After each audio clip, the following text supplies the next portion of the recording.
Hello everyone, myself Avinash Madesiya currently pursuing MBBS from PGI Azamgarh. तो आज हमारे अवतार सीरीज का फिजिकल केमिस्ट्री का ये चौथा चैप्टर है। ठीक है, पहला हमने मोल कॉन्सेप्ट, दूसरा हमने एटॉमिक स्ट्रक्चर, तीसरा हमने केमिकल काइनेटिक्स खत्म कर दिया था। ये हमारा चौथा चैप्टर है। ठीक है, 2 फेब तक सारा फिजिकल खत्म कर देंगे। ठीक है, बीच बीच में और भी सारी वीडियो जाती रहेंगी। उसके बाद लगातार हम लोग पूरे फेब एंड तक, ठीक है, पूरा क्लास 12th फिजिक्स कर देंगे और फिर क्लास 11th का पूरा जो फिजिक्स है वो हम लोग कवर करेंगे मार्च में। ठीक है, अप्रैल में खूब सारे क्वेश्चन प्रैक्टिस करेंगे। ठीक है, तो चलो आज हमारे रेडॉक्स रिएक्शन है। क्योंकि रेडॉक्स रिएक्शन इसलिए पढ़ा रहा हूँ क्योंकि अगला जो लेक्चर होगा वो इलेक्ट्रोकेमिस्ट्री का होगा, इसलिए रेडॉक्स रिएक्शन पढ़ना बहुत जरूरी होता है और हर जगह काम आता है। ठीक है, तो नीट अवतार सीरीज हमारा है 20 आउट ऑफ 20 फिजिकल केमिस्ट्री में सही करवाऊंगा ही करवाऊंगा। दूसरी चीज, ये फिजिक्स में हमने कितने चैप्टर कर लिए, पूरा हमने मॉडर्न फिजिक्स कर लिया, यूडीएम कर लिया और रोटेशनल मोशन कर लिया। इसके बाद हम लोग स्टार्ट करेंगे इलेक्ट्रोस्टैट और इधर ऑप्टिक्स। समझ गया ना? चलो स्टार्ट करते हैं रेडॉक्स रिएक्शन। सबसे पहले चीज जो आती है वो आती है ऑक्सीडेशन नंबर। ऑक्सीडेशन नंबर क्या होता है, कितना ऑक्सीडेशन नंबर के डिफिनेशन जानने की कोई जरूरत नहीं है। ऑक्सीडेशन नंबर क्या होता है, कैसे निकालते हैं वो जानना होता है। ठीक, तो ऑक्सीडेशन नंबर क्या होता है, इट में भी पॉजिटिव, नेगेटिव, जीरो, फ्रैक्शनल और होल नंबर कुछ भी हो सकता है। पॉजिटिव हो सकता है, जीरो हो सकता है, जैसे NiCO4 में निकल किस स्टेट में है, जीरो में। ठीक है, तो positive, negative, zero, fractional, whole number कुछ भी हो सकता है। ठीक है, इलेक्ट्रोनेगेटिविटी कंसेप्ट तुमने पीरियडिक टेबल में पढ़ा होगा, तुमको पता होगा सबसे ज्यादा इलेक्ट्रोनेगेटिव एलिमेंट कौन है, फ्लोरीन, फिर ऑक्सीजन, फिर नाइट्रोजन। ठीक है, यानी अगर यहाँ पे फ्लोरीन है, यहाँ पे ऑक्सीजन है, यहाँ पे नाइट्रोजन है, तो फ्लोरीन जो सबसे पावरफुल है, यानी फ्लोरीन अपने तरफ खींचेगा। ठीक है, फ्लोरीन क्या करेगा, फ्लोरीन अपने तरफ किसी के भी इलेक्ट्रॉन को खींचेगा, तो अपने तरफ खींचेगा तो उस पर आ जाएगा निगेटिव और जिससे खींचेगा उस पर आ जाएगा पॉजिटिव। जैसे मान लो F और A है। ठीक है, जहाँ पे fluorine is more electronegative than F है, तो या A और B में कर लेते हैं। देखो जैसे A है, B है, B हमारा मोर इलेक्ट्रोनेगेटिव है, तो B अपने तरफ इलेक्ट्रॉन को खींचेगा, इसके इलेक्ट्रॉन को भी खींचेगा, तो इस पे आ जाएगा निगेटिव, इस पे आ जाएगा पॉजिटिव। समझ गया ना? इलेक्ट्रोनेगेटिविटी का कंसेप्ट ये होता है। ठीक, आगे बढ़ो।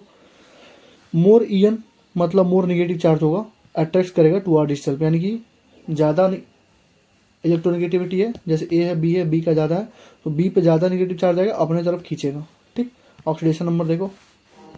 ऑक्सीडेशन नंबर पहले देख लो, 3 चीज़ें, कोवेलेंट बॉन्ड, कोऑर्डिनेट बॉन्ड और आयनिक बॉन्ड। पहले आयनिक बॉन्ड में देख लो। आयनिक बॉन्ड मतलब क्या होता है, मेटालिक बॉन्ड जो भी होते हैं वो आयनिक बॉन्ड ही होते हैं। जैसे मान लो मेटल नॉन मेटल के बॉन्ड क्या होता है, आयनिक होते हैं। तो आयनिक बॉन्ड में जो चार्ज होगा केटायन का वही उसका ऑक्सीडेशन स्टेट होगा, जो चार्ज होगा एनायन का वही उसका ऑक्सीडेशन स्टेट होगा। जैसे NaCl में Na प्लस में है, Cl माइनस में है, तो +1 ऑक्सीडेशन स्टेट किसका है, सोडियम का है। सोडियम पे चार्ज जो है ना, देखो चार्ज +1 आया, इसमें -1 आया, तो -1 +1। MgCl2 देखो Mg2 प्लस होता है, 2Cl माइनस होता है, तो Mg पे 2 प्लस है, यानी उसका ऑक्सीडेशन स्टेट कितना है, +2 है। और Cl पे माइनस है, ये नहीं कि Cl पे तुमको 2 माइनस नहीं करना है, गलत हो जाएगा। ठीक है, Cl पे -1 ही है, क्योंकि बैलेंस करने के लिए मैं 2 से मल्टीप्लाई कर दिया। क्योंकि क्लोरीन क्या होता है, क्लोरीन पे चार्ज ही एक होता है, क्योंकि क्लोरीन किस ग्रुप का एलिमेंट है, ग्रुप नंबर 17 का है। ग्रुप नंबर 17 का है तो इसका आउटर मोस्ट में क्या होगा, 287 होगा, 2 8 10 10 7 17, तो आउटर मोस्ट में 7 इलेक्ट्रॉन, आउटर मोस्ट में 7 बैलेंस इलेक्ट्रॉन। इसका मतलब क्या हुआ, इसका आउटर मोस्ट में 7 इलेक्ट्रॉन मतलब क्या हुआ, इसका बैलेंस इलेक्ट्रॉन कितना होगा, 8 में से 7 जा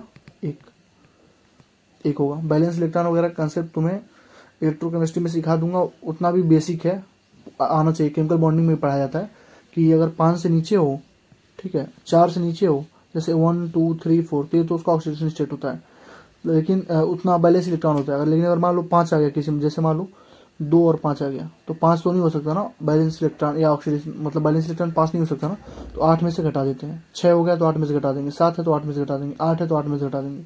समझ गया ना, ऐसे करके। तो इसकी कोई जरूरत नहीं है, इसको बिठा देता हूँ मैं, समझा दिया मैंने तुम्हें। ये MgCl2 में Mg+2 में है, तो Cl हमेशा -1 में ही होगा। ऐसा नहीं कि Cl भी -2 में चला गया, कहोगे सर बैलेंस करना है। बैलेंस करना तो कोफिशिएंट कर दो ना, 2 को मल्टीप्लाई कर दो, 2 का थोड़ी चार्ज वहाँ जुड़ेगा, तो -1 हो जाएगा। ठीक है, कोऑर्डिनेट बॉन्ड में देखो क्या हुआ, अगर B ग्रेटर देन A है, तो देखो A से A में अगर A का +2 है तो B का -2 होगा। क्यों हो रहा है A का +2 B का -2, क्योंकि 2 इलेक्ट्रॉन की शेयरिंग होती है। ठीक है, इसके वजह से अगर B और A में कोऑर्डिनेट बॉन्ड हो रहा है, तो अगर कहीं पे ऐसे लिखा हुआ है तीर बना के A से A में, A से बी में अगर तीर बना के लिखा हुआ है तो समझ लेना ए वाले का एक का +2 होगा, मतलब जिसमें जाएगा, यानी जो जैसे अभी मैंने बताया ना कि फ्लोरीन अपने तरफ खींचता है क्योंकि मोर रिएक्शन है, तो बी इज ग्रेटर देन ए। मान लो यहाँ पे दिया है ए से ए में, यानी ए है और ए है, दोनों ए है। अगर कोऑर्डिनेट नहीं होता तो 0 होता है, लेकिन कोऑर्डिनेट है तो एक एक की तरफ ऐसे तीर लगा हुआ ना, तीर यानी एक अपने तरफ खींच रहा है, तो जो अपनी तरफ खींच रहा है उस पर रख दो माइनस का 2 चार्ज, और जो दे रहा है उस पर रख दो +2 का चार्ज। तो वही लिखा है +2 -2। बी पे ये देखो अपनी तरफ खींचा तो -2 +2। बी का इलेक्ट्रोनेगेटिविटी ज़्यादा है तो बी अपनी तरफ खींचेगा तो इस पर -2 आएगा और ए पे +2 आएगा, ठीक है। लेकिन अगर तुमने बी से ए में दे दिया, बी से ए में दे दिया तो दोनों का 0 होगा, दोनों का 0 होगा, दोनों का 0 होगा। क्यों होगा? क्योंकि बी जो है मोर इलेक्ट्रोनेगेटिव है, मोर इलेक्ट्रोनेगेटिव होने की वजह से इसको देना नहीं चाहिए था, इसको लेना चाहिए था। तीर का डायरेक्शन ऐसे होना चाहिए, लेकिन अगर रिवर्स दिया है तो 0 0। समझ गए होगे। कोवलेंट बॉन्ड, होमोएटॉमिक, होमोएटॉमिक मतलब कहीं पे ए दिया है, देखो ए नहीं, ए और ए और ए और ये देखो, ये कोवलेंट बॉन्ड है, ये कोऑर्डिनेट बॉन्ड है, तीर लग गया कोऑर्डिनेट बॉन्ड है, ठीक।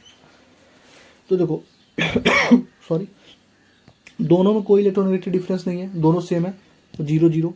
डबल बॉन्ड है फिर भी दोनों सेम है, 0 0। ट्रिपल बॉन्ड है फिर भी दोनों एटम ही जब सेम है, दोनों का इलेक्ट्रोनेगेटिविटी डिफरेंस ही नहीं है, तो 0 होना ही होना है, तो दोनों 0 0 ही होंगे, ठीक है। लेकिन जब तुम हेट्रो एटॉमिक में आओगे, यानी 2 एलिमेंट रहेंगे और बी का मान लो ए से ज़्यादा है तो बी अपनी तरफ खींचेगा, तो ए से बी में देखो कितना बॉन्ड है, सिंगल बॉन्ड है ना, तो -1 +1। ए से बी में डबल बॉन्ड है ना, तो -2 +2। ट्रिपल बॉन्ड है ना, तो -3 +3। जितना बॉन्ड उतना चार्ज, उतना ऑक्सीडेशन स्टेट, ठीक। तो ये हमारी बेसिक चीज़ें होगी। अब देखो, जो भी फ्री स्टेट में होते हैं उनका 0 होता है, जो भी फ्री स्टेट में होंगे उनका 0 होता है, उसको याद करना पड़ता है। जो भी फ्री स्टेट में होंगे वो 0 होंगे, जैसे sodium, copper, iron, chlorine, oxygen, nitrogen, कुछ भी अगर फ्री स्टेट में है तो 0, ठीक। होमोएटॉमिक मॉलिक्यूल्स का 0। होमोएटॉमिक मॉलिक्यूल्स का मतलब, होमो मतलब सेम, एटम मतलब, एटॉमिक मतलब एटम, यानी सेम एटम होंगे तो 0 होंगे। जैसे H2 में सेम एटम है, O2 में ऑक्सीजन ऑक्सीजन, N2 में NN, P4 में P, S8 में S 8 बार, तो सब ऐसी है तो 0, ठीक। एलोट्रॉपिक फॉर्म में 0 होता है, जैसे ग्रेफाइट लिखा होगा, कार्बन डायमंड, जैसे कार्बन लिखा है तब भी 0 होगा, क्योंकि क्या है, फ्री स्टेट में है। कार्बन लिखा है तब भी 0 होगा, कार्बन डायमंड लिखा है तभी 0, क्योंकि क्या है, एलोट्रॉपिक फॉर्म में भी 0 होता है, एलोट्रॉपिक फॉर्म में 0 होता है। कार्बन ग्रेफाइट लिखा है तभी 0 है, सल्फर लिखा है तभी 0 है, सल्फर मोनोक्लिनिक लिखा है तभी 0 है, सल्फर रोम्बिक लिखा है तभी 0 है, ठीक। एसेट लिखा है तभी 0 है, क्योंकि क्या है, एसेट हमारा क्या होमोएटॉमिक हो गया ना, इसकी वजह से। केवल कंपाउंड, जैसे मान लिखो H2SO4, तो यहाँ पे S का क्या हो जाएगा, +6 हो जाएगा। कैसे वो बता देता हूँ। देखो एलॉय का, देखो एलॉय में भी दोनों का 0 है, सोडियम अमलगम है, जिंक अमलगम है, तो वहाँ पे 0 0 होगा दोनों का, एलॉयज है तो, ठीक। कम्प्लेक्स कंपाउंड में कुछ न्यूट्रल मॉलिक्यूल्स के भी 0 होते हैं, जैसे कोई कम्प्लेक्स मॉलिक्यूल कोऑर्डिनेशन कंपाउंड का लिखा हुआ है तो वहाँ पे CO, NO, NH3, H2 इन सब का 0 होता है, ठीक है। लेकिन हमेशा नहीं होता, इतना ध्यान रखना। कहीं पे तुमको NO पे +1 मिल जाएगा, ठीक है, वो केसेज होते हैं, वो तुमको बता दिए जाएंगे। तो बस जितना जरूरी है उतना देखो, यहाँ पे 0 हो जाएगा। फ्लोरीन का हमेशा -1 होता है, जानते ही हो। हाइड्रोजन देखो, हाइड्रोजन जो है जब मेटल के साथ रिएक्शन करेगा तो मेटल हाइड्राइड बनाएगा, ठीक है। तो मेटल हाइड्राइड बनेगा तो मेटल तो पहले से +1 होते हैं, तो हाइड्रोजन क्या हो जाएगा, -1 हो जाएगा। समझ गया ना, यानी मेटल के साथ -1 में होगा। और मोस्टली क्या होता है, +1 +1 मतलब क्या होता है, नॉन मेटल के साथ तो लिख सकते हो। जैसे देखो NaH है तो सोडियम का +1 हो गया, तो ये -1, यानी मेटल के साथ -1। MgH2 है तो Mg का +2, हाइड्रोजन का फिर से -1 होगा। ये मत समझना H2 है तो 2 हो जाएगा, क्योंकि देखो इसको लिखोगे Mg +2 +2H- ऐसे लिखोगे, तब भी एस पे -1 ही रहेगा, -1 ही रहेगा, ठीक है। तो जनरली बोल सकते हैं मेटल के साथ हाइड्रोजन +1 में होता है, नॉन मेटल के साथ, मेटल के साथ -1 में और नॉन मेटल के साथ +1 में जनरली बोल सकते हो, ठीक है। ऑक्सीजन, ऑक्सीजन का -2 होता है, लेकिन परऑक्साइड के केस में -1 होगा, सुपर ऑक्साइड के केस में -1/2 होगा, ओजोनाइड के केस में -1/3 होगा, OF2 के केस में यानी ऑक्सीजन डाइऑक्साइड के केस में +2 होगा, O2F2 में +1 होगा। परऑक्साइड में तुमको लिखा होगा, परऑक्साइड ऐसे लिखते हैं O2 -2, तो तुम ये मत समझना -2 चार्ज है, O2 है ना, यानी 2 पे -2 चार्ज, यानी 1 पे कितना होगा, -1 होगा, यानी कि -1 चार्ज होगा, ठीक है। O2 -1 देखो, O2 -1 लिखा होगा, तुम सोचोगे आहा भैया ने बोला था परऑक्साइड का -1 होता है, लेकिन यहाँ पे -1 है, लेकिन तुम गलत हो जाओगे, ये 2 का -1 है, O2 का है ना -1, तो O का क्या होगा, -1/2 होगा ना ये, तो सुपर ऑक्साइड है ये। O2 पे देखो, अगर कहीं पे -2 चार्ज लिखा है O2 पे, तो वो परऑक्साइड होता है, उसका -1 होगा, 2 का -2 है तो 1 का -1 हो जाएगा। O2 पे पावर -1 है तो ऑक्सीडेशन स्टेट -1/2 हो जाएगा। ओजोनाइड में O3 -1 होता है, के जैसे KO3 है, के का कितना होगा +1 होगा और 3 का प्लस 3x कर दो, एक्स ऑक्सीजन का नहीं मालूम, equal to 0, 3x equal to 1, X equal to -1/3। कैसे निकालता है अभी आगे समझाया हूँ, समझ लेना। OF2 का देखो ऑक्सीजन F, ये बताओ फ्लोरीन ज़्यादा इलेक्ट्रोनेगेटिव है ना, तो इस पर -1 आएगा, इस पर -1 आएगा। तो अगर ये दोनों -1 है, पूरा हमारा न्यूट्रल दिख रहा है, तो इस पर कितना आएगा +2 आएगा, जाहिर सी बात है। वैसे मान लो कोई F है, O है, F है, FON होता है ना इलेक्ट्रोनेगेटिव, यानी F ज़्यादा इलेक्ट्रोनेगेटिव है, यानी इस पर निगेटिव आएगा -1, इस पर -1, तो पूरा तो न्यूट्रल है। अगर ये दोनों पर -1 आ गया तो बीच वाले में जाहिर सी बात है +2 आएगा। तो ऑक्सीजन डाइफ्लूराइड याद करने की जरूरत नहीं है, निकाल सकते हो। O2F2 आ गया, मान लो O2F2 आ गया, तो तुम देखो कुछ मत करो, O2 है F2 है, ठीक है, यहाँ पे लिख देता हूँ, देखो O2 है F2 है, तो ऑक्सीजन का नहीं मालूम है तो 2x हो गया, प्लस एक फ्लोरीन का -1 होता है, 2 का कितना होगा -2 equal to 0, 2x equal to 2 हो जाएगा, तो x का वैल्यू कितना आ गया +1 हो गया। ऐसे निकाल देते हैं हम लोग, याद करने की जरूरत नहीं, याद बस किसका करना है, परऑक्साइड का और सुपर ऑक्साइड का। ठीक, देखो क्या लिखा है, algebraic sum of oxidation state of all atoms present in polyatomic molecules is equal to its charge. Algebraic sum जो होता है पूरे एक एक का जो जोड़ देंगे हम लोग, तो क्या होगा उसके चार्ज के बराबर हो। जैसे मान लो H2SO4 में सल्फर का निकालना है, तो बताओ सल्फर नॉन मेटल है कि मेटल है, तुम्हें तुरंत दिखेगा, कहोगे भैया नॉन मेटल है, तो नॉन मेटल के साथ हाइड्रोजन क्या होता है +1 में होता है, तो 2 हाइड्रोजन है, तो 2 इंटू +1 प्लस एक्स किसका हाइड्रोजन सल्फर का निकालना है, प्लस 4 ऑक्सीजन है, एक ऑक्सीजन कितना होता है -2, तो 4 इंटू -2 कितना हो गया 0, 0 क्यों लिखा, क्योंकि यहाँ पे चार्ज कुछ नहीं है, तो 0 लिख दो, तो 2x + 2 + x - 8 = 0, x +6। ठीक है, SO4 -2 का देखो, S का निकालना है, S को मान लिया x, ऑक्सीजन का होता है -2, 4 ऑक्सीजन है तो x + 4 इंटू -2 इक्वल टू -2 हो जाएगा। -2 क्यों लिखा मैंने यहाँ पे, क्योंकि यहाँ पे चार्ज है -2 का, यहाँ पे -1 का है, तो इज इक्वल टू -1 करना पड़ेगा, जितना चार्ज होता है वही लिखा है। अलजेब्रिक सम जो होता है ऑक्सीजन स्टेट का प्रेजेंट इन पॉलीएटॉमिक मॉलिक्यूल्स का इक्वल होता है उसके चार्ज के, तो वही लिखा है, उसको सॉल्व कर देना, x + 4 - 2 + 6 हो जाएगा, और HCO3 माइनस में -1 चार्ज है, तो -1 चार्ज की कट कर देना। ठीक है, देखो एक्सेप्शन देखो क्या, देखो स्ट्रेंथ ऑफ एसिडिक जो देखोगे, एसिड का स्ट्रेंथ जो होता है, जितना ज़्यादा ऑक्सीडेशन नंबर होगा उतना ज़्यादा एसिड का स्ट्रेंथ होगा, और जितना ज़्यादा बेस होगा उतना ज़्यादा 1 / ऑक्सीडेशन नंबर होगा। ठीक है, 1 / ऑक्सीडेशन नंबर। तो एक्सेप्शन क्या होगा इसका, देखो एसिड जैसे बोला ना, ऑक्सीडेशन नंबर बढ़ाने पे एसिडिक स्ट्रेंथ बढ़ना चाहिए, और ऑक्सीडेशन स्टेट घटाने बेस बढ़ना चाहिए। लेकिन एक्सेप्शन क्या होता है, H3PO2 H3PO3 H3PO4, इसका जब एसिडिक स्ट्रेंथ निकालोगे, ठीक है, तो देख लो होना किसका चाहिए, होना चाहिए था H3PO4 का, इसका इसका, क्योंकि +5 पे +3 + होना है, तो ऐसे होना चाहिए था। लेकिन एक्सेप्शन होता है H3PO2 का सबसे ज़्यादा होता है, H3PO3 से, फिर H3PO4 से। समझ गया। ऑक्सीडेशन रिडक्शन, ऑक्सीडेशन का मतलब होता है एडिशन ऑफ ऑक्सीजन, ऑक्सीजन को जोड़ दो, ऑक्सीजन क्या है इलेक्ट्रोनेगेटिव है, यानी मतलब ऑक्सीजन को अलावा तुम किसी और इलेक्ट्रोनेगेटिव एटम को जोड़ सकते हो। और रिमूव किसको करो, हाइड्रोजन को रिमूव कर दो, हाइड्रोजन इलेक्ट्रोपॉजिटिव होता है, तो इलेक्ट्रोपॉजिटिव को निकालना होता है सॉरी, यानी ऑक्सीजन को जोड़ो, हाइड्रोजन को निकालो, इलेक्ट्रोनेगेटिव को जोड़ो, इलेक्ट्रोपॉजिटिव को निकालो। रिडक्शन में जस्ट उल्टा होगा, किसको निकालना है, रिडक्शन में किसको निकालना है, जिसको वहां जोड़ रहे थे उसको निकाल दो, वहां ऑक्सीजन को जोड़ रहे थे, इलेक्ट्रोपॉजिटिव को जोड़ रहे थे, तो ऑक्सीजन को निकाल दो, इलेक्ट्रोपॉजिटिव को निकाल दो। ठीक, और जोड़ो किसको, हाइड्रोजन को और इलेक्ट्रोपॉजिटिव एलिमेंट को। तो ऑक्सीडेशन में क्या होता है, ऑक्सीडेशन नंबर बढ़ जाता है, रिडक्शन में क्या होता है, ऑक्सीडेशन नंबर घट जाता है। जैसे Fe+2 से Fe+3 में गया, पहले +2 था +3 हो गया, यानी इसका मतलब क्या हुआ, आयरन का ऑक्सीडेशन हो गया। Fe+3 से Fe+2 में गया, पहले +3 में था +2 में हो गया, यानी कि घट गया ना, इसका मतलब रिडक्शन हो गया। अब देखो मेन चीज होता है इसमें कंफ्यूजन होता है बच्चों को, ऑक्सीडाइजिंग एजेंट और रिड्यूसिंग एजेंट। ऑक्सीडाइजिंग एजेंट को हम लोग बोलते हैं ऑक्सीडेंट, रिड्यूसिंग एजेंट को बोलते हैं रिडक्टेंट। जैसे मान लीजिए किसी को विदेश जाना हो, फॉरेन जाना हो, तो क्या करता है, किसी एजेंट के थ्रू जाता है, ठीक है, तो एजेंट वो काम करवाता है, तो ऐसे ऑक्सीडाइजिंग एजेंट है। तो जो ऑक्सीडाइजिंग एजेंट हो, जैसे लेबरर एजेंट है तो क्या करेगा, लेबर कराएगा, ठीक है। वर्किंग एजेंट है तो क्या करेगा, वर्किंग कराएगा तुमसे। तो वैसे ऑक्सीडाइजिंग एजेंट है तो ऑक्सीडाइजिंग एजेंट क्या करेगा, ऑक्सीडेशन कराएगा, तो खुद का थोड़ी ना, ऑक्सीडाइजिंग एजेंट दूसरे का ऑक्सीडेशन कराएगा, तो दूसरे का ऑक्सीडेशन कराएगा तो खुद का क्या हुआ, रिडॉक्स है, तो दूसरे का ऑक्सीडेशन तो खुद का रिडक्शन, दूसरे का ऑक्सीडेशन तो खुद का रिडक्शन।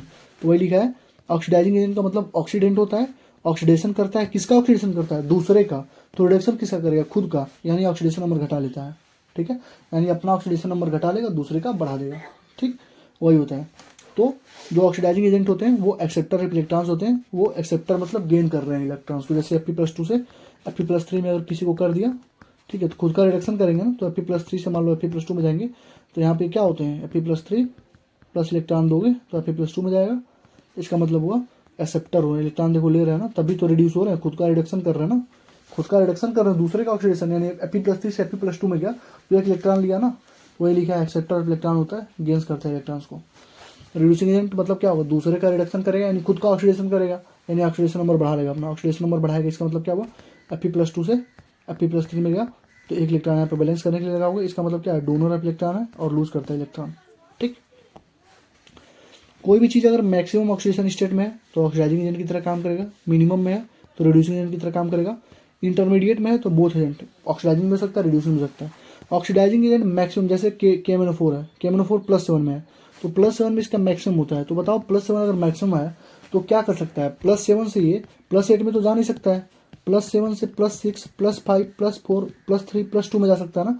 तो ऑक्सीडाइजिंग एजेंट क्या करता है, दूसरे का ऑक्सीडेशन खुद का रिडक्शन, यही होता है ना। तो KMnO4 +7 से +8 में तो जा नहीं सकता, तो +6 +5 में आ सकता है, यानी खुद का रिडक्शन कर सकता है, खुद का रिडक्शन कर सकता है, यानी क्या है, ऑक्सीडाइजिंग एजेंट है।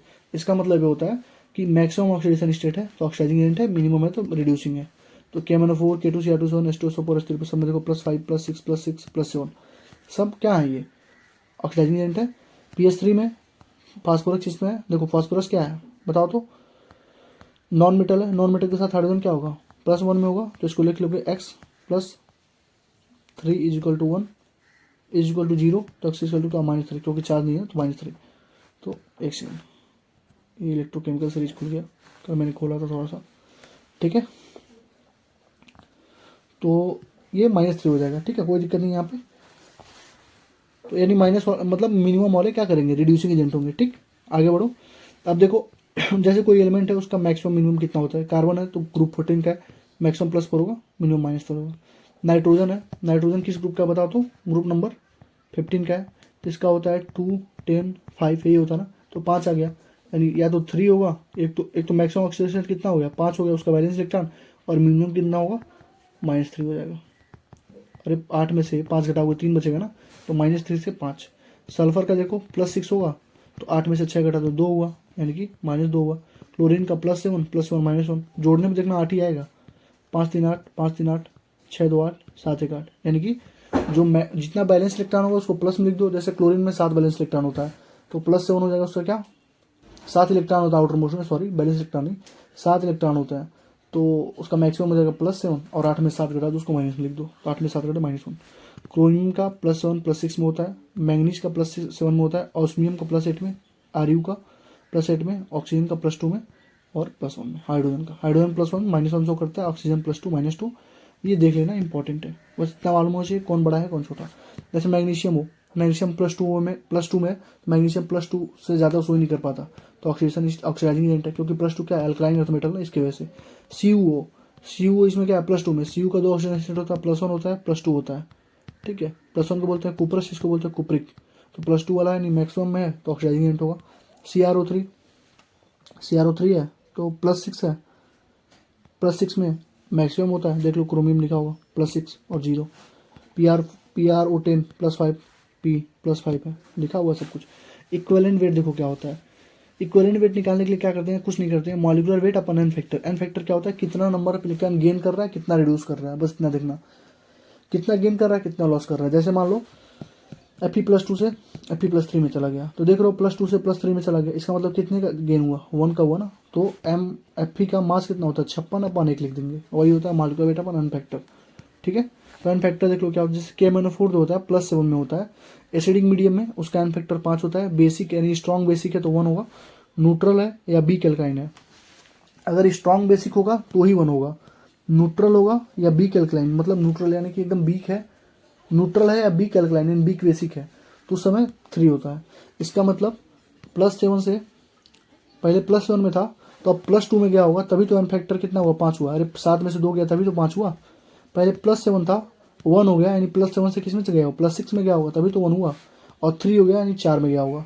यानी बेसिकली हमको मतलब होता है एन फैक्टर से, एन फैक्टर कितना होता है, एसिड 513 याद करो, 513 गली नंबर 513, तो 500 में एसिडिक, बेसिक में 1, न्यूट्रल और वीक में 3, तो 5 का चेंज हुआ, यानी 7 से 2 में गया होगा तभी 5 का चेंज होगा, एक का चेंज हुआ यानी 7 से 6 में गया होगा, 3 का चेंज हुआ यानी 7 से 4 में गया होगा। ठीक है, बेसिक चीज़ है।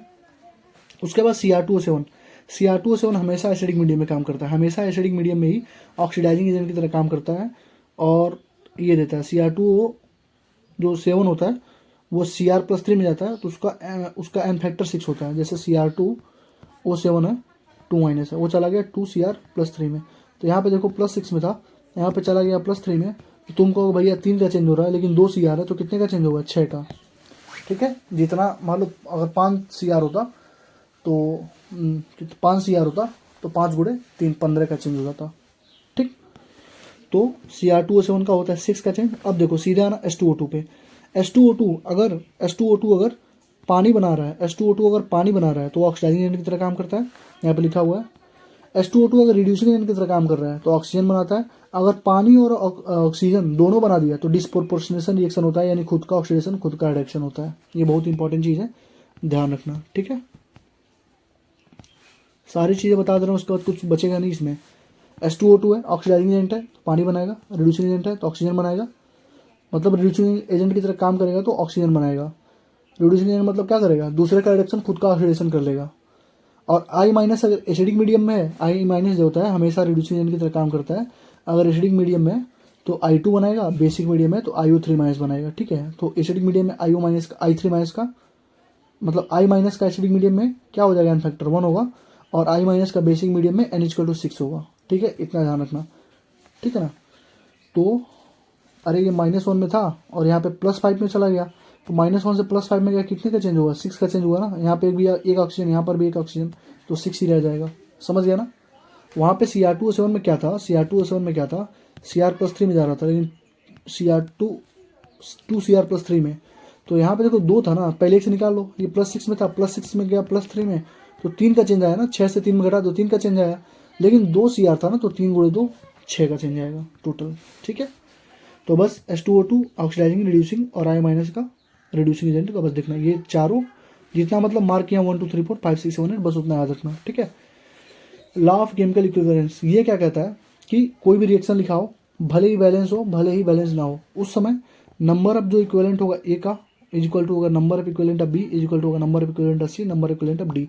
ये क्वेश्चन प्रैक्टिस में तुम्हें बहुत अच्छे से समझा दूंगा मैं। ठीक है, दूसरी चीज यही सेम चीज हमने स्टोइकोमेट्री में पढ़ा था, लेकिन स्टोइकोमेट्री में एक कंडीशन था, रिएक्शन बैलेंस होना चाहिए। ठीक है, नंबर ऑफ इक्विवेलेंट बोलो या ग्राम इक्विवेलेंट बोलो, बात एक ही होती है। देखो इसमें एलआर कैसे देखते हैं? अगर ग्राम इक्विवेलेंट दिया हुआ है तो जिसका लिस्ट नंबर ऑफ इक्विवेलेंट है वो एलआर होगा। वहाँ पे क्या होता है? स्टोइकोमेट्री अपन मोल करके देखते थे, यहाँ पे सीधे क्या होता है? ग्राम इक्विवेलेंट दिया हुआ तो जो लिस्ट नंबर हुआ इक्विवेलेंट का वो एलआर होगा हमारा। ठीक है, देखो N equivalent, number of equivalent या ग्राम इक्विवेलेंट क्या होता है? वेट अपन इक्विवेलेंट वेट, जितना वेट होगा अपन इक्विवेलेंट वेट।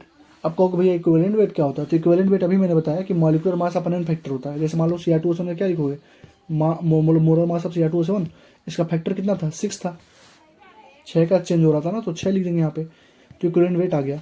अब मेन फॉर्मूला होता है दोनों को मिला कि ये, इसको याद रखो कि एन इक्विवेलेंट इक्वल होता है weight upon equivalent weight equal to N into N factor. N हमारा क्या है? नंबर ऑफ मोल्स है, नंबर ऑफ मोल्स हो जाएगा यहाँ से दोनों को मिला हुआ, तो is equal to normality into volume, normality into volume, volume को लोगे लीटर में। ये 3 फॉर्मूले याद रखो, कोई भी क्वेश्चन हो स्टोइकोमेट्री मतलब ग्राम इक्विवेलेंट का कोई क्वेश्चन हो सॉल्व कर देंगे।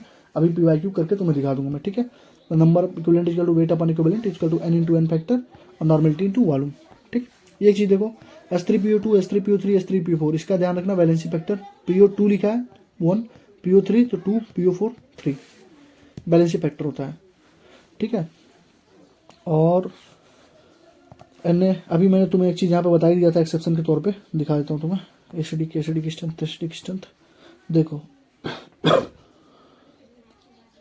PO2 PO3 PO4, यहाँ पे फास्फोरस का देख लेना, ये मैंने बताया था +1 +3 +5, ये फास्फोरस का बैलेंसी मैंने बताया था। ठीक है, ऑक्सीडेशन स्टेट बताया था। यहाँ पे क्या बता रहा हूँ कि बैलेंसी फैक्टर H3PO2 का कितना होगा, मतलब कितना हाइड्रोजन यहाँ से रिप्लेस कर सकते हो, तो एक कर सकते हो। H3PO3 में 2, H3PO4 में 3, याद रखना। ठीक है, NaH2PO4 में 2 होता है, NaH2PO3 में 1 होगा, यानी कि जैसे तुमने ऑक्सीजन का नंबर कम किया ये 1 हो गया। और Na2HPO4, यानी कि एक का याद रखो, NaH2PO4 का कितना होगा? 2 होगा। ऑक्सीजन को O3 कर दोगे तब भी 1 हो जाएगा, हाइड्रोजन को 1 कर दोगे तब भी 1 हो जाएगा।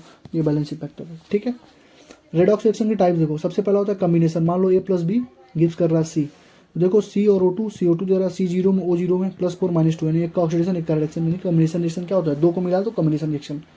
डिकम्पोजिशन में क्या होता है, एक को तोड़ दो छोटे छोटे पार्ट्स में, जैसे H2O है वो टूटता है किसमें, H2 और O2 में। तो पहले H2O किस में था, पहले H2O किस में था, H था +1 में, ऑक्सीजन था -2 में, अब 0 में हो गया, एक का ऑक्सीडेशन हुआ एक का रिडक्शन हुआ, तो ये भी क्या डिकम्पोजिशन हुआ। ठीक है, हमेशा याद रखना डिकम्पोजिशन रिएक्शन जब होगा तो उसमें से एक जो होगा उसको एलिमेंटल स्टेट में होना पड़ेगा। One must be in elemental state, one must be in elemental state. Elemental state मतलब अपने बेसिक फॉर्म में होना पड़ेगा। जैसे देखो हाइड्रोजन दोनों यहाँ पे एलिमेंटल स्टेट में है, ठीक है, तो एक को होना पड़ेगा। और एक चीज़ और याद रखना, सारे डिकम्पोजिशन रिएक्शन रेडॉक्स रिएक्शन नहीं होते हैं। जैसे कैल्शियम कार्बोनेट का जब डिकम्पोजिशन करोगे तो कैल्शियम ऑक्साइड CO2 मिलेगा। तो यहाँ पर देखो कैल्शियम +2 में, कार्बन +4 में, ऑक्सीजन -2 में, तो यहाँ पर भी +2 में रह गया, ऑक्सीजन यहाँ पर भी -2 में रह गया, कार्बन यहाँ पर भी +4 में, यहाँ -2 में, यानी कि कुछ भी चेंज नहीं हुआ। यानी कि क्या बोल सकते हो, all decomposition reactions are not redox reaction. ठीक है, ऑक्सीडेशन स्टेट अगर मैक्सिमम है या मिनिमम है तो कभी डिस्प्रोपोर्शन रिएक्शन होने चाहिए, क्योंकि डिस्प्रोपोर्शन क्या होता है, देखो डिस्प्लेसमेंट देख लो, डिस्प्लेसमेंट क्या होता है, जैसे x + YZ इक्वल टू क्या होगा, xz + y, यानी ये x हमारा YZ, पहले YZ के साथ था, पहले z जो है ना y के साथ था, अब जो z x के साथ आ गया, यानी कि मेटल का डिस्प्लेसमेंट हो जाता है। ठीक है, ये देख लो इसका एग्जांपल। डिस्प्रोपोर्शन रिएक्शन क्या होता है, उसको बोलते हैं सेल्फ रिडॉक्स या ऑटो रिडॉक्स बोलते हैं, यानी कि खुद का ऑक्सीडेशन खुद का रिडक्शन। सेम एलिमेंट का ऑक्सीडेशन रिडक्शन होता है। अगर कोई भी मैक्सिमम ऑक्सीडेशन स्टेट में मिनिमम में तो कभी डिस्प्रोपोर्शन रिएक्शन नहीं शो करेगा। यानी मैक्सिमम में है तो ऑक्सीडाइजिंग एजेंट होगा +1 होगा, तो +1 से खुद का बस रिडक्शन कर पाएगा, यानी ऑक्सीडेशन कर ही नहीं पाएगा खुद का। तो कभी भी मैक्सिमम ऑक्सीडेशन स्टेट और मिनिमम ऑक्सीडेशन स्टेट वाले कभी भी डिस्प्रोपोर्शन रिएक्शन शो नहीं करते हैं। ठीक, तो ये हमारा देख लो H2O2 है। देखो मैंने बोला था ना H2O2 जब H2O और O2 दोनों दे दे तो डिस्प्रोपोर्शनल रिएक्शन ही होता है। तो यहाँ पे O2 वो ऑक्सीजन देखो यहाँ पे क्या था, -1 में था, अब -2 में चला गया, 0 में चला गया, -2 में और 0 में, एक का रिडक्शन हुआ एक का ऑक्सीडेशन हुआ, डिस्प्रोपोर्शन रिएक्शन है। कम प्रोपोर्शन रिएक्शन क्या होता है, कम प्रोपोर्शनेशन रिएक्शन होता है। ये रिवर्स होता है डिस्प्रोपोर्शनेशन रिएक्शन का रिवर्स होता है। जैसे यहाँ पे तुमने मान लो Cu +2 से +1 से +2 में गया, +0 में गया, ठीक है, तो डिस्प्रोपोर्शन रिएक्शन हुआ, एक का ऑक्सीडेशन एक का रिएक्शन। लेकिन जब दो रिएक्टेंट होते हैं Ag + 2 Ag जा रहा है 2Ag+ में, 2 है 0 है +1 में गया, एक का ऑक्सीडेशन एक का रिडक्शन एक का ऑक्सीडेशन, उसको बोलते हैं कम प्रोपोर्शनेशन रिएक्शन। इसका मतलब होता है दो रिएक्टेंट। यानी कम प्रोपोर्शन रिएक्शन पहचानने का सिंपल फंडा है कि दो रिएक्टेंट हो और एक प्रोडक्ट बन रहा हो और दोनों एक ही एलिमेंट का Ag का ही ऑक्सीडेशन Ag का ही रिडक्शन। इसमें डिस्प्रोपोर्शन रिएक्शन में क्या होता है, एक रिएक्टेंट होता है, दो प्रोडक्ट बनता है, एक ही का ऑक्सीडेशन एक ही का रिडक्शन, उल्टा सीधा चलता है। इंटरमॉलिक्यूलर रिएक्शन क्या होते हैं, इंटरमॉलिक्यूलर क्या होता है, इंटरमॉलिक्यूलर मतलब क्या होता है, ऑक्सीडेशन रिएक्शन क्या होगा, डिफरेंट एलिमेंट का, जैसे SnCl2 FeCl3 में देखो SnCl4 हो गया FeCl2 हो गया, तो Sn जो है +2 से +4 में चला गया, ऑक्सीडेशन हो गया, Fe+3 से Fe+2 में रिडक्शन हो गया। इसका मतलब क्या हुआ, Sn का ऑक्सीडेशन Fe+2 का Fe का रिडक्शन। इसका मतलब वो अलग अलग एलिमेंट है ना, इसका मतलब इंटरमॉलिक्यूलर, अलग अलग मतलब intercaste marriage, Hindu Muslim marriage, Yadav Pandit marriage, intercaste marriage हुआ ना, यानी अलग अलग। इंट्रा मतलब खुद का मैरिज, बनिए का बनिया में, पंडित का पंडित में। तो इंट्रामॉलिक्यूलर क्या हुआ, ऑक्सीडेशन रिडक्शन है, तो सेम कंपाउंड है, सेम कंपाउंड, जैसे KClO3 है तो क्लोरीन देखो +5 में, ऑक्सीजन -2 में। तो तुम्हें दिख रहा होगा कि यहाँ से क्लोरीन किस में चला गया, -1 में चला गया, ऑक्सीजन चला गया 0 में, यानी क्लोरीन का हो गया यहाँ पे, देखो क्लोरीन चला गया -1 में और ये चला गया 0 में, फिर से ऑक्सीडेशन रिडक्शन हो गया। लेकिन एक ही कंपाउंड है, एक ही कंपाउंड में ऑक्सीडेशन भी होगा रिडक्शन भी हो गया। ठीक, तो इंट्रामॉलिक्यूलर होगा। ये दोनों चीज़ बहुत इंपॉर्टेंट है, याद रखना, हर जगह तुमसे ही पूछी जाती है, IIT JEE मेंस कहीं पूछेगा ही पूछेगा। H2C2O4 इस जो एसिडिक मीडियम होता है उसका एन फैक्टर होता है 2, तो मॉलिक्यूलर वेट ऑफ H2C2O4 लिखना, अपन 2 लिख देना, हमारा आ जाएगा equivalent weight, number of equivalent weight आ जाएगा बस। FeC2O4 एसिडिक मीडियम में उसका एन फैक्टर होता है 3, तो याद रखना इसको तोड़ना पड़ता है, Fe का अलग होता है, C2O4 अलग तोड़ता है, लेकिन डायरेक्ट याद रखो H2C2O4 का होता है 2, FeC2O4 का होता है 3, हर जगह काम आएगा, हमेशा काम आएगा। ठीक है, ये तीनों NCERT में दिए हुए हैं, ट्राइब्रोमो ऑक्टाक्साइड, कार्बन सब ऑक्साइड, टेट्राथायोनाइड, जिसमें से एक बार ये पूछ चुका है, ये और ये हो सकता है पूछ ले। ठीक है, देखो क्या होता है, ये स्ट्रक्चर तुमको बना के देगा, तुमसे पूछेगा इस Br का क्या होगा, तो ये बताओ, अगर ऑक्सीजन मैंने बोला था ऑक्सीजन पे डबल बॉन्ड है, ऑक्सीजन बना दिया डबल बॉन्ड, स्ट्रक्चर दे दिया तो डबल बॉन्ड बना दिया, इसका मतलब क्या होगा, इस पे ऑक्सीजन और ब्रोमीन में मोर ईएन कौन है, ऑक्सीजन है, इस पे -2 हो गया, इस पे -2, इस पे -2, तो जब इस पे हो गया 6, इस पे कितना हो गया 6, तो इस पे कितना होगा +6 होगा ना, क्योंकि क्या न्यूट्रल मॉलिक्यूल दिया हुआ ना, तो +6 हो जाएगा। तो इस पे भी वही सेम होगा +6, लेकिन यहाँ देखो ऑक्सीजन पे -2, यहाँ पे ऑक्सीजन पे -2, ऊपर नीचे देखो दोनों -2 है ना, -2 लेकिन ये बी आर तो सेम में क्या हो जाएगा, जीरो ना, क्योंकि इलेक्ट्रोनेगेटिव डिफरेंस है ही नहीं, तो इसका क्या हो जाएगा, जीरो हो जाएगा। इसका तो रहेगा +6 इसके ऑक्सीजन की वजह से, लेकिन ब्रोमीन की वजह से ये इसका जीरो हो जाएगा, और इसका -2 की वजह से टोटल कितना हो जाएगा, +4 हो जाएगा। समझ गया ना, चार्ज कैसे बैलेंस करते हैं। कार्बन सब साइड में देखो, 3 ट्रिपल बॉन्ड सी होता है, डबल बॉन्ड O होता है, ठीक है।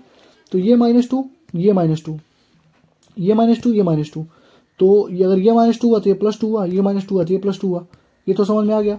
लेकिन इस कार्बन का क्या, ये भी कार्बन कार्बन सेम हो गया, इलेक्ट्रोनेगेटिव जीरो गया तो जीरो हो गया। वही टेट्राथायोनाइड में, इसमें भी चेक कर लेना। सल्फर का +5 क्यों आ रहा है, क्योंकि ऑक्सीजन पे -2, इस पे ऑक्सीजन पे -2 नहीं है, क्योंकि एक ही बॉन्ड के लिए क्या बताया था मैंने, -1 होता है, 2 बॉन्ड के लिए -2, तो -2 -1 -5 आ गया, तो इस पे कितना आएगा, +5 आएगा, इस पे भी कितना +5, ये सल्फर तो इस पे भी जीरो, बीच वाले पे दोनों पे 0 ठीक। इलेक्ट्रोकेमिकल सीरीज तुमको पढ़ाई जाएगी इलेक्ट्रोकेमिस्ट्री में बहुत डिटेल में, इन डिटेल में, यहाँ पे बस शॉर्ट में तुम्हें बता दे रहा हूँ। ऊपर से नीचे जब आओगे तो एसआरपी हमारा बढ़ता है, यानी कि ऊपर सबसे लिथियम लिखो, लिख बात सरकाना मग अलमंजन फ्रीकोनी सुन हाई कोर्ट है आपका, या तो इसे याद कर लो, लेके बाप से काका ने मांगी अलमारी, money, generator, car, fridge, code को भी स्नेहा प्रभा हो, स्नेहा प्रभा ही कुटेंगी होगी और पिटाई आऊं। ज़्यादा याद करने की जरूरत नहीं होती है, बस इतना याद रखो, लिख बा सरकाना मगल मंजन फीकूनी, जैसे तुम्हें याद करना है याद कर लो इसको। और इतना याद रखना, ऊपर से नीचे जाने पे एसआरपी बढ़ती है। एसआरपी मतलब standard reduction potential, reduction potential के टर्म में लिखा होता है, ये रिडक्शन पोटेंशियल के टर्म में लिखा होता है। तो ये माइनस में होता है, ये प्लस में होता है, बीच में हाइड्रोजन है तो इसका जीरो होता है। तो ऊपर से नीचे जाने पे एसआरपी बढ़ता है। एसआरपी बढ़ने का मतलब क्या हुआ, रिडक्शन हो रहा है। एसआरपी जिसका ज्यादा होगा उसका रिडक्शन होगा, तो अगर उसका रिडक्शन होगा तो दूसरे वाले का क्या होगा, ऑक्सीडेशन होगा। तो दूसरे वाले का अगर ऑक्सीडेशन कर रहा है तो भैया क्या होगा, ऑक्सीडाइजिंग एजेंट, यानी कि जिसका एसआरपी ज्यादा वो ऑक्सीडाइजिंग एजेंट होगा। तो आप देखो फ्लोरीन का सबसे ज्यादा होता है, तो फ्लोरीन बेस्ट ऑक्सीडाइजिंग एजेंट है, ठीक है। वही उल्टा होगा, लोएस्ट एसआरपी का, यानी जिसका एसआरपी कम होगा उसका एसआरपी, जिसका कम होगा उसका एसओपी ज्यादा होगा, यानी ऑक्सीडेशन वाला ज्यादा होगा, ऑक्सीडेशन पोटेंशियल उसका ज्यादा होगा। यानी कि जिसका कम होगा उसका ऑक्सीडेशन पोटेंशियल ज्यादा होगा, खुद का ऑक्सीडेशन करेगा, दूसरे का रिडक्शन करेगा, यानी रिड्यूसिंग एजेंट होगा। यानी कि सिंपल सी फंडा है, जितना नीचे जितना ज्यादा एसआरपी उतना ज्यादा ऑक्सीडाइजिंग एजेंट, जितना कम एसआरपी उतना ज्यादा रिड्यूसिंग एजेंट। और एक चीज याद रखना, हाइयर एसआरपी जिसका होगा, यानी कि जितना तुम नीचे चले जाओगे, जितना नीचे जाओगे एसआरपी बढ़ रहा है ना, एसआरपी बढ़ रहा है, इसका मतलब क्या होगा, वो कैथोड की तरह बना सकते हो उसको, और लोअर एसआरपी का मतलब एनोड की तरह बना सकते हो। अभी के लिए इतना याद रखो, जब इलेक्ट्रोकेमिकल पढ़ाऊंगा तो इसको इन डिटेल पढ़ाऊंगा, ठीक है। तो मैंने बता दिया, हायर वाले को कैथोड बनाते हैं, लोअर वाले को एनोड, हायर वाला ऑक्सीडाइजिंग एजेंट होता है और लोअर वाला रिड्यूसिंग एजेंट होता है, ठीक है। ऊपर वाला नीचे वाले को डिस्प्लेस कर देता है। देखो यहाँ पे ऊपर वाला जो भी एलिमेंट होगा, जैसे मान लो लिथियम है, पोटेशियम को डिस्प्लेस कर देगा। तो यानी अगर इन दोनों का बर्तन में रख दोगे तो दोनों डिस्प्ले आपस में रिएक्शन कर जाएंगे, तो काम मतलब खराब हो जाएगा। जैसे मान लो पोटेशियम लिथियम को डिस्प्लेस नहीं कर पाएगा, तो पोटेशियम को लिथियम में रख दो, लिथियम को पोटेशियम में रखोगे तो काम खराब कर देगा, ठीक है। ऐसे करके होता है, बस इतना याद रखो, ऊपर वाला नीचे वाले को डिस्प्लेस कर देता है, ठीक। बैलेंसिंग देखो, बैलेंस करने की वास्तव में हमें जरूरत नहीं पड़ती, कहीं पर भी तुम्हें पूरे एडॉक्स में बैलेंस करने की जरूरत नहीं पड़ेगी। क्यों नहीं पड़ेगी, क्योंकि वहां पे ऑप्शन दिए होते हैं 1 2 3 4 करके, पुट करके चेक कर लो, अपने आप तुम्हें आंसर मिल जाएगा। फालतू का बैलेंस करने की जरूरत नहीं। फिर मैं सिखा देता हूँ एसिड और बेस का।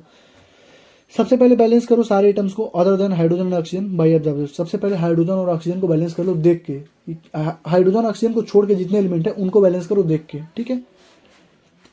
तो जैसे देखो यहाँ पे लिखा है Cr2O7 Fe+2 Fe+3 Cr+3। तो देखो यहाँ पे हमने देखा हाइड्रोजन ऑक्सीजन को छोड़ दिया, हमने देखा यहाँ पे Cr+2 में है, यहाँ पे ऑक्सीजन साथ में है। तो ऑक्सीजन को छोड़ना है हमको, हाइड्रोजन ऑक्सीजन को। Cr को देखो यहाँ दो Cr है, यहाँ पे एक Cr है, तो पहले 2 से मल्टीप्लाई कर लो, पहला स्टेप हो गया। दूसरा स्टेप होता है find which species are getting oxidise. पहले पता करो कौन ऑक्सीडाइज हो रहा है, कौन रिड्यूस हो रहा है। तो Cr2O7 +6 से +3 में जा रहा है, और Fe+2 से Fe+3 में जा रहा है, यानी इसका हो रहा है ऑक्सीडेशन, इसका हो रहा है रिडक्शन, हमने पता कर लिया। तीसरा स्टेप होता है equate the change in oxidation state for oxidation reduction using factor से। जैसे मैंने तुम्हें यूनिट एंड डायमेंशन में डुअल नेचर में बताया था, कैसे मैंने क्रॉस जैसे ऊपर नीचे बैलेंस करने के लिए 5 से मल्टीप्लाई कर देता था, 3 से मल्टीप्लाई कर देता था, वही काम करना है। तो चेक कर लो, पहले चेक करो कितने का चेंजिंग आ रहा है। तो Cr2O7 +6 से चला गया +3 में, तो +3 का चेंज आया, लेकिन 2 Cr है तो 2 से मल्टीप्लाई करोगे कितने का चेंज आ गया बताओ, 6 का। Fe+2 में Fe+3 में क्या 1 का चेंज आया। तो इसमें 6 का चेंज आ रहा है, ये 6 रुपया दे रहा है, 1 रुपया दे रहा है, कैसे होगा पॉसिबल? तो इसको भी 6 रुपया देना है ना, 6 से मल्टीप्लाई कर दो, ठीक है, बैलेंस हो गया। तो 6 से मल्टीप्लाई किया तो 6Fe+2 आ गया यहाँ पे, और यहाँ पर 6Fe+3। तो अपना रिएक्शन जो था उसको लिख लो, यहाँ पे 1 से मल्टीप्लाई करो तो Cr2SO1 वैसे को वैसे रह जाएगा, 2Cr+3 वैसे को वैसे रहेगा, Fe+2 6Fe+2 हो गया, 6Fe+3 हो गया। समझ में आ गया? तीसरा स्टेप। चौथा देखो, चार्ज को बैलेंस करो, पहले चार्ज को बैलेंस करो, चार्ज को बैलेंस करो। देखो यहाँ पे कितना चार्ज है, -2 है, इतना क्या है, 6 दूना 12 है, -2 और 12 यहाँ पे 10 चार्ज है, यहाँ 2 3 जा +6 है, 6 3 जा 18 24 है, तो यहाँ 10 है, यहाँ 24 है, तो हमको इधर भी 24 करना पड़ेगा ना। तो 24 करने के लिए मैंने क्या यहाँ पे क्या लिखा है, एसिडिक को बैलेंस करने के लिए एसिडिक में चार्ज को H+ जोड़ दो, H+ जोड़ दो बाबू। यहाँ पे बताओ, इधर 14 पॉजिटिव चार्ज है, 24 है, यहाँ पे 10 है, तो इधर 14 H+ जोड़ देंगे, तो 14 24 ये भी हो जाएगा, 24 ये भी हो जाएगा, तो इधर हमने 10 H+ हमने जोड़ दिया, 14 H+ हमने जोड़ दिया, ठीक है, 14 H+ जोड़ दिया, क्योंकि एसिडिक मीडियम में था ना। H+ का मतलब क्या होता है, एसिडिक मीडियम होता है, यहाँ पे देखो लिखा भी हुआ है, OH- बेसिक होता है। अब नेक्स्ट स्टेप होता है, बैलेंस करो hydrogen oxygen atom by using पानी, पानी को यूज करके बैलेंस कर दो। तो क्या करोगे, यहाँ पे देखो 14 H+ है, तो तुम्हें दिख रहा होगा 14 H+ यहाँ पे है, तो हमको हाइड्रोजन कहीं दिख नहीं रहा, तो यहाँ पर हम लोग पानी को बैलेंस कर, जितना H+ रहेगा उसका आधा पानी, जितना H+ रहेगा उसका आधा पानी जोड़ देते हैं, अपोजिट साइड में रिएक्शन बैलेंस है, ठीक है। वही सेम काम इसमें बेसिक में करना है, पहले सब कुछ चेक कर लो, चेक कर लो, यहाँ तक रिएक्शन तुम कर लोगे, सब कुछ वही स्टेप था, ठीक है, यहाँ तक सब कुछ वही था ना, सब कुछ वही था। अब देखो यहाँ पे -3 चार्ज आया, यहाँ पे -1 चार्ज आया, तो मैंने बोला चार्ज को बैलेंस कर लिए बेसिक मीडियम में OH- का यूज करो, तो OH- कहाँ जोड़ोगे बताओ, यहाँ पे -3 रुपया है, यहाँ पे -1 रुपया है, तो तुमको -3 करना है। -3 करने के लिए क्या करोगे, -3 करने के लिए इधर भी 2 चार्ज चाहिए हमको नेगेटिव, तो क्या करोगे 2H- इधर जोड़ दोगे, तो -3 इधर भी हो गया, -3 इधर भी हो गया। अब 2H- जोड़ा तो ऑक्सीजन पहले इसमें चेक कर लेना ऑक्सीजन बैलेंस है कि नहीं, बेसिक वाले में चेक कर लेना, पहले ऑक्सीजन बैलेंस करना, हाइड्रोजन और ऑक्सीजन बैलेंस करना होता है ना लास्ट में, तो पहले ऑक्सीजन चेक कर लेना, पानी से बैलेंस करना होता है। तो यहाँ पे देखना कितना है बाबू, 2 ऑक्सीजन है ना, कितना 2 ऑक्सीजन है, तो उसके 2 ऑक्सीजन है, तो पानी में कितना ऑक्सीजन होता है, 1 ऑक्सीजन होता है, पानी में कितना ऑक्सीजन होता है, 1 ऑक्सीजन होता है, तो 2 ऑक्सीजन है, तो तुम क्या करोगे, पानी कितना जोड़ोगे बताओ, ऑक्सीजन देखो अगर हाइड्रोजन से करोगे तो गलत हो जाएगा, मैंने क्या बोला पहले ऑक्सीजन बैलेंस करो, ऑक्सीजन गिन लो। देखो यहाँ पे 4 2 8 है, तो यहाँ पे कितना है, 2 2 4 है, 4 2 6 है, हमको 2 ऑक्सीजन चाहिए, 2 नहीं चाहिए, 1 चाहिए होगा ना, हमको एक ऑक्सीजन चाहिए होगा। इधर देखो 2 है, 2 3 5 है, और 5 4 9 है, यहाँ पे देखो 2 चौको 8 है, इधर 8 है, इधर 9 है, तो 1 ऑक्सीजन हमको चाहिए, किधर चाहिए 1 ऑक्सीजन, इधर 9 है, इधर 8 है, तो इधर 1 ऑक्सीजन चाहिए, तो 1 पानी जोड़ दो। देखना पानी जोड़ते ही हाइड्रोजन अपने आप बैलेंस हो जाएगा। तो ये हमारा बेसिक रिएक्शन था बैलेंस करने का, ये हमारा एसिडिक वाला था, दोनों मैंने सिखा दिया, इसका कहीं पे यूज़ नहीं आएगा। अभी मैं तुमको देखना जब पूरा क्वेश्चन कराऊंगा चुटकियों में करा दूंगा, क्योंकि वहाँ पे ऑप्शन दिए होते हैं, ठीक है। चलो खत्म हो गया चैप्टर हमारा, मेडिको होली का भी हमारे चैनल का नाम है। नीट अवतार सीरीज में लगभग बहुत सारे चैप्टर्स हमारे कंप्लीट हो चुके हैं, 2 फेब तक सारा फिजिकल करा दूंगा। मेडिको होली का भी चैनल का नाम है, ठीक है, PDFs के लिए, ठीक है, नोट्स के लिए यहाँ पे कर लो, लिंक वगैरह सभी पे भेजता हूँ मैं, ठीक है। लाइक कमेंट शेयर सब्सक्राइब करते रहना, मिलते हैं नेक्स्ट वीडियो में।